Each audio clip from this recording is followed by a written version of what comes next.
Welcome back friends. कैसे हैं आप सभी। मैं राकेश सांवरिया आपका स्वागत करता हूं अपने YouTube channel teaching with Rakesh में। फ्रेंड्स, आज की हमारी क्लास हिंदी पेडागोजी की है। इस क्लास में प्रीवियस ईयर क्वेश्चन के साथ साथ कुछ संभावित क्वेश्चन भी सम्मिलित किए गए हैं जो आपको आगामी सीटेट के एग्ज़ाम में काफ़ी हेल्प करेंगे। इसलिए वीडियो को बिना स्किप किए हुए अंत तक ज़रूर देखें। अगर आप मेरे चैनल पर नए हो तो चैनल को सब्सक्राइब करना और बेल आइकन को दबाना ना भूलें, क्योंकि यही एकमात्र ऐसा चैनल है जहां पर आपको टीचिंग की सभी जानकारी सबसे पहले मिलती है। अगर आप भी चाहते हैं कि आपको टीचिंग की सभी इन्फॉर्मेशन टाइम टू टाइम मिलती रहें तो चैनल को लाइक करना, शेयर करना और सब्सक्राइब करना बिल्कुल ना भूलें। ज़्यादा टाइम वेस्ट ना करते हुए शुरू करते हैं आज की क्लास। फ्रेंड्स, आज की क्लास का हमारा फर्स्ट क्वेश्चन है, भाषा नियमबद्ध व्यवस्था है। आपको याद रखना है, वन लाइनर क्वेश्चन है। भाषा क्या है? नियमबद्ध व्यवस्था, यानी जो लैंग्वेज है वो नियमों पर आधारित होती है। आपको ये याद रखना है, एज इट इज़ याद रखना है फ्रेंड्स। ये सीटेट में ऐसे ही आएगा, ठीक है। सीटेट DSSS का ये फेवरेट क्वेश्चन है। भाषा जो है नियमबद्ध व्यवस्था है, ठीक है, ये याद रखना आपको। बढ़ते हैं हमारे नेक्स्ट क्वेश्चन की ओर। भाषा का मूल रूप, जो भाषा का जो मूल रूप है यानी प्राथमिक जो रूप है वो मौखिक है और लिखित रूप उसका प्रतिरूप है। ये याद रखना आपको, एज इट इज़ याद रखना है। इसमें समझाने वाला कुछ नहीं है फ्रेंड्स, आपको एज इट इज़ याद रखना है। ये वन लाइनर क्वेश्चन है। भाषा का मूल रूप यानी जो प्राथमिक रूप होता है वो मौखिक होता है। क्वेश्चन में पूछा जाएगा भाषा का प्राथमिक रूप क्या है, आपको 4 ऑप्शन दिए होंगे, उसमें मौखिक होगा तो आपको आंसर मौखिक लगाना, ठीक है फ्रेंड्स। और जो लिखित रूप होता है उसका प्रतिरूप होता है, ये याद रखना है, ठीक है। बढ़ते हैं हमारे नेक्स्ट क्वेश्चन की ओर। भाषा में हम सबसे पहले सुनना, ये याद रखना फ्रेंड्स। ये सारे पॉइंट आपको एज इट इज़ याद रखना है, क्योंकि सीटेट के अलावा DSSS या आप किसी भी टीचिंग पोस्ट की तैयारी कर रहे हो उनमें सब में ये क्वेश्चन पूछा जाता है फ्रेंड्स। हिंदी के अंदर जैसे DSSS के अंदर जो साइकोलॉजी होती है उसके अंदर भी ये क्वेश्चन पूछे जाते हैं फ्रेंड्स। भाषा में हम सबसे पहले सुनना, बोलना, पढ़ना और अंत में लिखना सीखते हैं। यानी भाषा में हम सबसे पहले क्या सीखते हैं फ्रेंड्स? सुनना सीखते हैं। जो बच्चा जन्म लेता है वो सबसे पहले सुनना सीखता है, उसके बाद वो बोलना सीखता है, फिर पढ़ना और अंत में वो लिखना सीखता है, ठीक है फ्रेंड्स। यह भाषाई कौशल है। बालक पहले सुनता है, फिर बोलता है और फिर बाद में पढ़ना लिखना सीखता है। ये पॉइंट्स आपको याद रखने, बार बार मैंने डाले गए हैं फ्रेंड्स। ये क्वेश्चन वीडियो के अंत तक आपको कई बार देखने को मिल जाएंगे। आपको ये सीक्वेंस याद रखना है, ये एज इट इज़ पूछे जाएंगे फ्रेंड्स। भाषा में हम सबसे पहले क्या सीखते हैं? सुनना, फिर बोलना, फिर बाद में पढ़ना और लिखना, यानी लिखना सबसे अंत में सीखते हैं। सबसे पहले क्या सीखते हैं? सुनना, ठीक है फ्रेंड्स। बढ़ते हैं हमारे नेक्स्ट क्वेश्चन की ओर। फ्रेंड्स, आज की क्लास के हमारे नेक्स्ट पॉइंट है, भाषा के 4 कौशल हैं। फ्रेंड्स, ये क्वेश्चन आपको रट लेना है, क्योंकि ये क्वेश्चन जो हैं, ये सभी पॉइंट्स जो हैं, ये किसी भी स्टेट के टेट के अलावा जब आप एग्ज़ाम क्लियर करके वैकेंसी के फॉर्म भरोगे, यानी DSSS KVS NVS के जब एग्ज़ाम दोगे तो उनमें ये क्वेश्चन आपको देखने को मिलेंगे। ये सीटेट के अलावा सभी टीचिंग पोस्टों में आपको देखने को मिलेंगे, क्योंकि फिक्स क्वेश्चन होते हैं फ्रेंड्स। ये हर टीचिंग पोस्ट में आपको देखने को मिलेंगे, इसलिए इनको रट लो फ्रेंड्स। भाषा के 4 कौशल हैं। पहला होता है श्रवण कौशल, जैसा कि मैं आपको ऊपर बता चुका हूँ। पहला होता है श्रवण कौशल, जिसे हम सुनना कहते हैं। पठन कौशल, जिसे हम पढ़ना कहते हैं। मौखिक अभिव्यक्ति कौशल, जिसे हम बोलना कहते हैं, ठीक है फ्रेंड्स। एवं लेखन कौशल, जिसे हम लिखना कहते हैं। ये चारों पॉइंट जो आपको एज इट इज सीक्वेंस के साथ याद रखने हैं। सबसे पहले हम सीखते हैं श्रवण कौशल, जिसे हम सुनना बोलते हैं। पठन कौशल, जिसे हम पढ़ना बोलते हैं। मौखिक अभिव्यक्ति कौशल, जिसे हम बोलना बोलते हैं। और एवं लेखन कौशल, जिसे हम लिखना बोलते हैं, ठीक है फ्रेंड्स। ये सब एज इट इज़ याद रख लेने आपको, ये सभी एग्जाम में आते हैं फ्रेंड्स। बढ़ते हैं हमारे नेक्स्ट क्वेश्चन की ओर। फ्रेंड्स, ये इसी से रिलेटेड पॉइंट है। प्रथम 2 कौशल गृहात्मक कौशल है एवं अंतिम 2 कौशल अभिव्यक्तात्मक कौशल है। सुनकर एवं पढ़कर अर्थ ग्रहण किया जाता है, ठीक है फ्रेंड्स। ये पॉइंट याद रखने आपको, सुनकर एवं पढ़कर अर्थ ग्रहण किया जाता है। आपने देखा होगा जब हम कुछ चीज़ पढ़ रहे होते हैं, चाहे वो बुक हो या नॉवेल्स हो, उनको पढ़ने के बाद हमें अर्थ ग्रहण यानी अर्थ ग्रहण करते हैं, और सुनकर भी हम अर्थ ग्रहण करते हैं। जैसे अभी आप मेरी वीडियो सुन रहे हो तो आपको चीज़ों का पता चल रहा है, आप चीज़ें ग्रहण कर रहे हो, ठीक है फ्रेंड्स। इसके बाद है जबकि बोलना एवं लिखना अभिव्यक्ति, ठीक है, अभिव्यक्ति में सहायक है। भाषा के ये चारों कौशल परस्पर अंतर्संबंधित है, ठीक है फ्रेंड्स। ये सारे पॉइंट आपको याद रखने हैं। सुनकर और पढ़कर तो हम अर्थ ग्रहण करते हैं, जबकि बोलना एवं लिखना अभिव्यक्ति यानी हमारे कम्युनिकेशन के में सहायक होते हैं, यानी हम दूसरे लोगों को कैसे समझाएंगे, बोलकर या लिखकर, ठीक है फ्रेंड्स। ये भाषा के चारों कौशल परस्पर अंत संबंधित होते हैं, ठीक है। सारे पॉइंट आपको याद रखने हैं, एक भी पॉइंट स्किप नहीं करना है फ्रेंड्स। सारे पॉइंट मैंने मोस्ट इंपॉर्टेंट लिए हैं, ये एग्जाम की दृष्टि से अति महत्वपूर्ण है। भाषा का प्रभाव जटिलता से सरलता की ओर होता है। फ्रेंड्स ये वन लाइनर क्वेश्चन आपको एज इट इज याद रखना है। जो भाषा का प्रभाव जो होता है वो जटिलता से सरलता की ओर होता है, क्योंकि सीटेट में ऐसे ही पूछा गया था कि भाषा का जो प्रभाव है वो कैसा होता है, तो ऑप्शन में था जटिलता से सरलता की ओर, जो आपका राइट आंसर है। ठीक है फ्रेंड्स, आपको एज इट इज याद रखना है। बढ़ते हैं हमारे नेक्स्ट पॉइंट की ओर। भाषा संप्रेषण का सर्वप्रथम माध्यम है। ठीक है फ्रेंड्स, याद रखना है जो भाषा एक कम्युनिकेशन का सर्वप्रथम माध्यम है। आपको याद रखना है जो लैंग्वेज होती है कम्युनिकेशन का सर्वप्रथम माध्यम है। बढ़ते हैं हमारे नेक्स्ट पॉइंट। आज की क्लास का हमारा नेक्स्ट पॉइंट है भाषा अध्ययन में मुख्य तत्व उच्चारण की स्पष्टता है। आपको ये याद रखना है जो लैंग्वेज होती है उसमें जो मुख्य पॉइंट होता है वो उच्चारण की स्पष्टता होती है, यानी कि जब तक हम भाषा के अंदर क्लियरिटी नहीं लाएंगे तो हम भाषा सही से नहीं सीख सकते। यह विचार विनिमय का साधन है, यानी कि जो लैंग्वेज होती है ये हमारे जो विचार होते हैं उनको आदान प्रदान का एक साधन है, यानी कि ये मीडिएटर का काम करता है। ठीक है फ्रेंड्स, जो हमारा कम्युनिकेशन है ये विनिमय का एक मुख्य साधन है। आपको याद रखने हैं सारे पॉइंट। भाषा अध्ययन मुख्य तत्व उच्चारण की स्पष्टता है और यह विचार विनिमय का साधन है। ठीक है फ्रेंड्स, ये सभी पॉइंट आपको याद रखना है। बढ़ते हैं हमारे नेक्स्ट पॉइंट की ओर। मातृभाषा ज्ञान अर्जन का प्रमुख साधन है। आपको ये याद रखना है जो मातृभाषा होती है यानी मदर टंग जो होती है, ये पूछा गया क्वेश्चन है फ्रेंड्स। ये DSSB में भी पूछा गया है और CTET में भी पूछा गया है। ठीक है फ्रेंड्स, ये क्वेश्चन बार बार पूछे जाते हैं।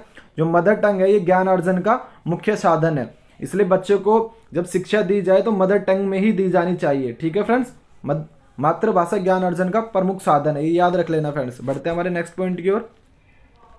भाषा क्षमता जन्मजात होती है। फ्रेंड्स ये याद रखना आपको जो भाषा क्षमता होती है ये जन्मजात होती है। CTET में पूछा गया था कि जो भाषा क्षमता होती है जन्म के बाद मिलती है, जन्मजात होती है, या 5 साल के बाद या 10 साल के बाद। तो इसका आंसर था फ्रेंड्स जो भाषा जो होती है ये भाषा क्षमता जो होती है जन्मजात होती है। आपको याद रखने पॉइंट्स। ठीक है फ्रेंड्स, बढ़ते हैं हमारे नेक्स्ट पॉइंट। आज की क्लास का हमारा नेक्स्ट पॉइंट है बच्चे 4 साल तक की उम्र में ही एक भाषा में नहीं बल्कि एक से अधिक भाषाओं में भाषिक क्षमता हासिल कर लेते हैं।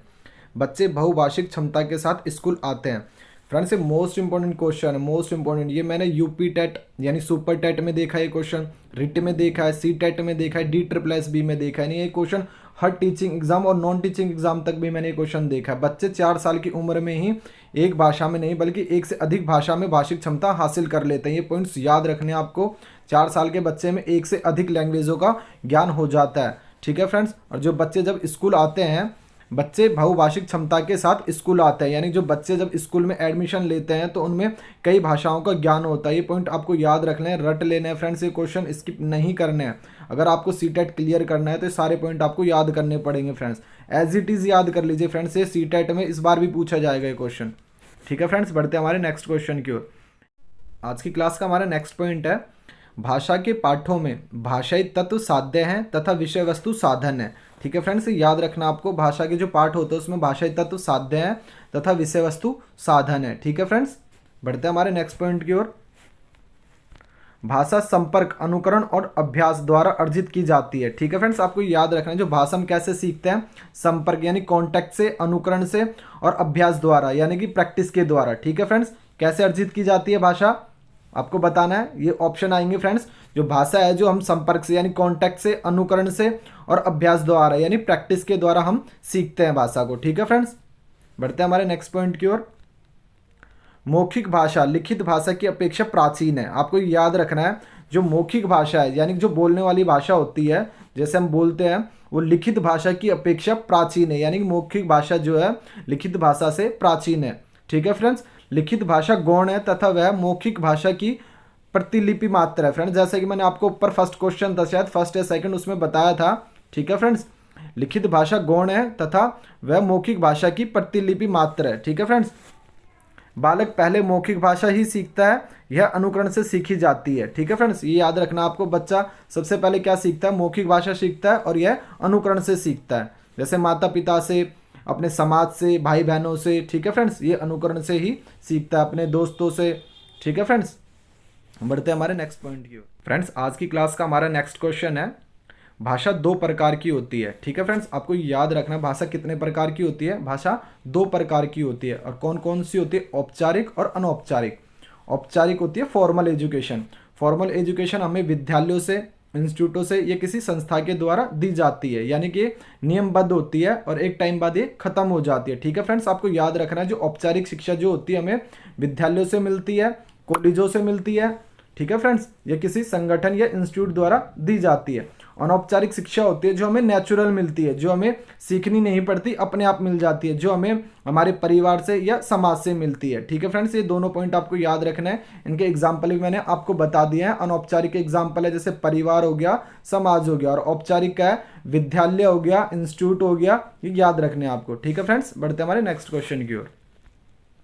भाषा की सबसे छोटी इकाई ध्वनि है। आपको याद रखना है जो भाषा की सबसे छोटी इकाई है उसको क्या कहते हैं? ध्वनि कहते हैं। फ्रेंड्स, सबसे पहले आपको पता होना चाहिए कि भाषा बोलते किसे हैं। ठीक है फ्रेंड्स, आप बताइए भाषा किसे कहते हैं? भाषा वह साधन है जिसके द्वारा हम अपने विचारों को बोलकर, लिखकर प्रकट करते हैं, उसे ही हम भाषा बोलते हैं। और भाषा की सबसे छोटी इकाई ध्वनि होती है। आपको याद रखना, भाषा की सबसे छोटी इकाई ध्वनि होती है। ठीक है फ्रेंड्स, ध्वनि का लिखित रूप वर्ण कहलाता है। आपको ये भी याद रखना है जो ध्वनि का जो लिखित रूप होता है उसको हम वर्ण कहते हैं। और भाषा की सबसे छोटी इकाई क्या है? ध्वनि है। और इसका लिखित रूप क्या है? वर्ण है। ठीक है फ्रेंड्स, बढ़ते हैं हमारे नेक्स्ट क्वेश्चन की ओर। फ्रेंड्स, आज की क्लास का हमारा नेक्स्ट पॉइंट है संयुक्त परिवार में बच्चों का भाषा विकास अच्छा होता है। ये एज इट इज याद रखना है, वन लाइनर क्वेश्चन है फ्रेंड्स। ये सीटेट की दृष्टि से मोस्ट इंपोर्टेंट क्वेश्चन है। संयुक्त परिवार किसे कहते हैं फ्रेंड्स? ज्वाइंट फैमिली को। किसको? ज्वाइंट फैमिली को। ठीक है, आपको याद रखना है संयुक्त परिवार कहते हैं ज्वाइंट फैमिली को। इसमें बच्चों का भाषा विकास अच्छा होता है। ठीक है फ्रेंड्स, ये याद रखना है जो बच्चे का जो भाषाई विकास होता है वो किस में अच्छा होता है? संयुक्त परिवार में, यानी ज्वाइंट फैमिली में। भाषा सीखने में जो त्रुटियां होती हैं वह सीखने की प्रक्रिया का एक स्वाभाविक हिस्सा होती है जो समय के साथ साथ दूर होने लगती है। फ्रेंड्स, आपको याद रखना है जो भाषा सीखते हैं जब बच्चा, उसमें त्रुटियां होनी आवश्यक होती है। क्यों? क्योंकि सीखने का एक हिस्सा होता है फ्रेंड्स। ठीक है, बच्चा त्रुटियां करके ही सीखता है। हमने साइकोलॉजी में भी पढ़ा है और ये हम यहाँ भी पढ़ रहे हैं। भाषा सीखने में जो त्रुटियां होती हैं वह सीखने की प्रक्रिया का एक स्वाभाविक हिस्सा होता है जो समय समय के साथ दूर होने लगती है, यानी जैसे जैसे टाइम बीतता है ये त्रुटियां कम होने लगती हैं। ठीक है फ्रेंड्स, आपको ये पॉइंट एज इट इज याद रखना है, एक भी पॉइंट स्किप नहीं करना। फ्रेंड्स, अभी तक अगर आपने मेरे चैनल को सब्सक्राइब नहीं किया है तो सब्सक्राइब कर लें, बेल आइकन को दबा लें और वीडियो को शेयर करना और लाइक करना बिल्कुल ना भूलें। और वीडियो को बिना स्किप किए अंत तक ज़रूर देखें, क्योंकि मैंने सारे पॉइंट है जो एग्जाम की दृष्टि से मोस्ट इंपॉर्टेंट लिए हुए हैं, एक भी क्वेश्चन अननेसेसरी नहीं है। फ्रेंड्स, पढ़ते हैं इस वाले क्वेश्चन को। भाषा सीखने में जो त्रुटियां होती हैं वह सीखने की प्रक्रिया का एक स्वाभाविक हिस्सा है। फ्रेंड्स, ये याद रखना आपको, जो भाषा जब सीखते हैं, ठीक है फ्रेंड्स, उसमें त्रुटियां होना एक स्वाभाविक हिस्सा होती है जो समय के साथ साथ दूर होने लगती है। ठीक है फ्रेंड्स, भाषा सीखने में जो त्रुटियां होती हैं वह सीखने की प्रक्रिया का एक स्वाभाविक हिस्सा होती है जो समय के साथ साथ दूर होने लगती है। जैसे जैसे टाइम बीतता है, जैसे जैसे बच्चा सीखना स्टार्ट करता है और आगे बढ़ता चला जाता है, तो त्रुटियां भी कम होने लगती हैं। यानी कि त्रुटियां होना एक स्वाभाविक प्रक्रिया है, इसको हम गलत नहीं मान सकते। अगर बच्चा सीख रहा है तो त्रुटियां करेगा। आपको ये याद रखना है कि जब बच्चा सीख रहा है तो त्रुटियां करेगा। कहीं भी आपको अगर त्रुटियां दिख जाए तो उसको गलत नहीं करना है, ये राइट हो जाएगा फ्रेंड्स, क्योंकि जब बच्चा सीख रहा है तो त्रुटियां करेगा, ये स्वाभाविक प्रक्रिया है। ठीक है फ्रेंड्स, बढ़ते हैं हमारे नेक्स्ट पॉइंट की ओर। फ्रेंड्स, आज की क्लास का हमारा नेक्स्ट पॉइंट है भाषा अर्जित संपत्ति है। आपको याद रखना है जो लैंग्वेज जो होती है ये अर्जित संपत्ति है, यानी ये सीखी नहीं जाती, ये स्वाभाविक है। ठीक है फ्रेंड्स, ये अर्जित संपत्ति है। इसके बारे में कुछ और पॉइंट लिखे हुए हैं, वो वीडियो के अंत में फ्रेंड्स, इसलिए वीडियो को बिना स्किप किए हुए अंत तक जरूर देखें, मेरे साथ बने रहें। अगर आप जानना चाहते हैं इसके बारे में और पॉइंट्स तो वीडियो को अंत तक जरूर देखें। बढ़ते हैं हमारे नेक्स्ट पॉइंट की ओर। भाषा शिक्षण में समग्रतावादी दृष्टिकोण अनिवार्य है। आपको याद रखना है, इसी टाइट में एज इट इज पूछा गया था फ्रेंड्स क्वेश्चन, तो आपको एज इट इज ही याद रखना है। ये क्वेश्चन पूछा गया और पूछा जाएगा, भाषा शिक्षण में समग्रतावादी दृष्टिकोण अनिवार्य है। ठीक है फ्रेंड्स, बढ़ते हैं हमारे नेक्स्ट क्वेश्चन की ओर। बच्चे प्रारंभ से ही बहुभाषी होते हैं। जैसे कि मैंने आपको ऊपर बताया था, बच्चे प्रारंभ से ही बहुभाषी होते हैं। बहुभाषिकता का संज्ञानात्मक विकास में सहायक है। जो बहुभाषिकता होती है वो कॉग्निटिव विकास में सहायक है। ठीक है फ्रेंड्स, भिन्न भिन्न भाषिक पृष्ठभूमि से आए बच्चे, यानी कि आपने देखा होगा बच्चे अलग अलग लैंग्वेजेस यूज करते हैं, कोई राजस्थान का है, कोई बिहार का है, कोई हरियाणा का है। ठीक है फ्रेंड्स, तो उनकी लैंग्वेजेस में फर्क मिलता है। भिन्न भिन्न भाषिक पृष्ठभूमि से आए बच्चों की भाषा को कक्षा में स्वीकार करना चाहिए। ठीक है फ्रेंड्स, जब आप टीचर बनोगे तो आपको ये चीज़ें देखने को मिलेगी कि भिन्न भिन्न भाषिक पृष्ठभूमि से आए बच्चों को कक्षा में स्वीकार करना पड़ेगा। ठीक है फ्रेंड्स, आज की क्लास का हमारा नेक्स्ट पॉइंट है लोकगीतों को भाषा की कक्षा में स्थान दिया जाना चाहिए, क्योंकि इससे बच्चे के सांस्कृतिक विशेषताओं से परिचित होते हैं। आपको ये याद रखना है, जो लोकगीत होते हैं उसको भाषा की कक्षा में स्थान दिया जाना चाहिए, यानी कि जो कविताएं होती हैं, ठीक है, गीत होते हैं, कहानियाँ होती हैं, इनको बच्चों को कराया जाना चाहिए, क्योंकि इससे बच्चे के सांस्कृतिक विशेषताओं से परिचित होता है। वो सांस्कृतिक जो हमारी संस्कृति है उसके बारे में उनको जानकारी मिलती है, इसलिए बच्चों को कहानियाँ, कविताएं और गीत समय समय पर कराते रहना चाहिए। ठीक है फ्रेंड्स, सीटेट के एग्ज़ाम में काफ़ी शॉर्ट टाइम रह गया है, इसलिए पॉजिटिव होकर तैयारी करें। यकीन मानिए आपका इस बार सीटेट क्लियर हो जाएगा। और ज़्यादा टाइम वेस्ट ना करें, पंक्चुअल होकर वीडियोस को देखते रहें। फ्रेंड्स, अभी तक अगर आपने मेरे चैनल को सब्सक्राइब नहीं किया है तो सब्सक्राइब करें, लाइक करें और शेयर करना बिल्कुल ना भूलें। मिलते हैं नेक्स्ट वीडियो में, तब तक अपना ख्याल रखें। जय हिंद, जय भारत।